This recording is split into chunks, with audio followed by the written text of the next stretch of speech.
Всем здорово! На диагностике у меня автомобиль Audi A6 C5, 2.4 бензин, коробка автомат. Заехала машинка в аварийном режиме, то есть коробка не переключалась, заклинила на четвертой передаче. Вот, сделали диагностику, и у нас показало вот такие ошибочки. 17147, P0763, неисправность в электрической цепи клапана N90. Следующие ошибки, на них не обращайте внимания, так как они появились в ходе диагностики самих клапанов. Вот. При таких ошибках не стоит сразу лезть в коробку передач, то есть достаточно прозвонить сами клапана с разъема ЭБУ коробки передач. То есть достаем сами мозги, они у нас находятся перед пассажирским сиденьем под заводским ковролином. До него, в принципе, не так-то сложно добраться. Снимаем разъемчик, проверяем каждый клапан по распиновке. В общем, я проверил все клапана, прозвонил, все четко звонится, сопротивление у всех идеальное, как в мануале. В общем, у нас транзисторы N90 клапана и N89 клапана. Я их выпаял с платы для того, чтобы проверить. Это у нас MOSFET транзисторы. Включал я их без платы, то есть они включаются, выключаются, сопротивление у них сток и сток, все четко. И что я обнаружил в принципе при прозвонке всех этих мелочей, платы, транзисторов и тому подобное. В общем, смотрите, один контакт у меня крокодильчика подключен на 33 контакт. Это у нас 89 N89 клапан. Вот его транзистор. Так, на сопротивление мультиметр уже я поставил. Смотрите, прикасаемся к стоку транзистора. Это у нас контакт, грубо говоря, отсюда идет напрямую на транзистор. Вот, теперь к истоку. У нас 5 мом. То есть тут у нас все в порядке. Теперь переставляем контакт на 32. Это у нас клапан N90. Прозваниваем заново. Вот у нас сток. Контакт до сюда прозванивается отлично, то есть обрывов нету. Вот. Но как только мы прикасаемся к истоку, вот тут у нас проблемка. 760 Ом. Вот. В принципе, где бы могло такое сопротивление произойти на плате? На плате у нас лишних резисторов и тому подобное никаких я не обнаружил. В общем, сразу лезем на вот эту микросхемку 30349. Это у нас чип, который управляет открытием транзисторов. То есть следит за током клапанов самих и напряжением в общем.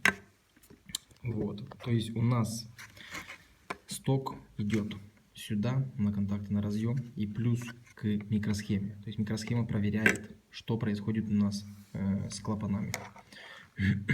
Сейчас я выпаяю старый чип, запаяю новый.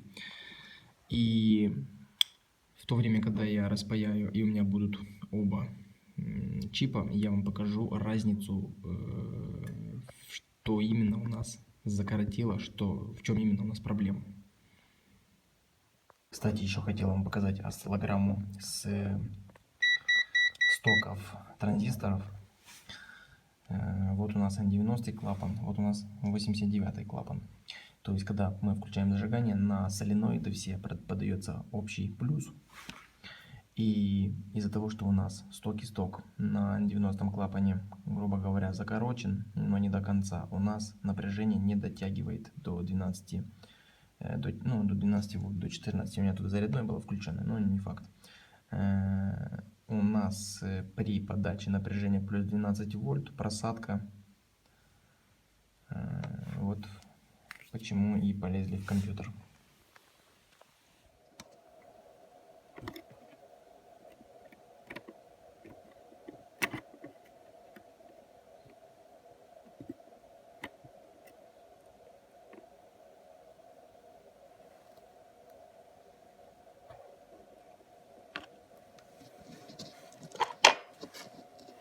Вот у нас кстати, ребята, с распаянным чипом.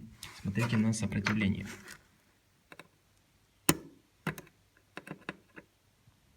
Три 6 мом. Так.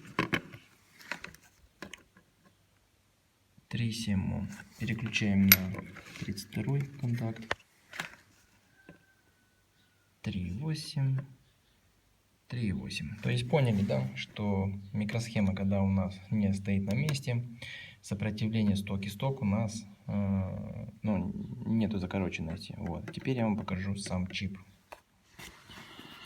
Так, а вот о чем я вам говорил, хотел бы наглядно показать, что именно у нас закоротило. Вот у нас контакт крокодильчик стоит на массе, грубо говоря, исток транзисторов. Вот у нас выход, третья ножка, это у нас клапан 90, который у нас проблемничал. Вот у нас контакт 6, это у нас сток клапана, то есть транзистора клапана 89.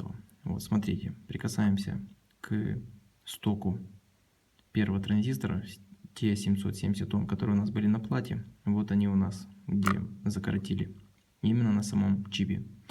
Дотрагиваемся до контакта 6, это у нас транзистор второй, 89 клапан. Вот, тут у нас ничего не звонится, то есть все у нас в порядке. Опять трогаем транзистор 90 клапана, вот у нас где закороченность. Вот, собственно, в чем у нас и проблема.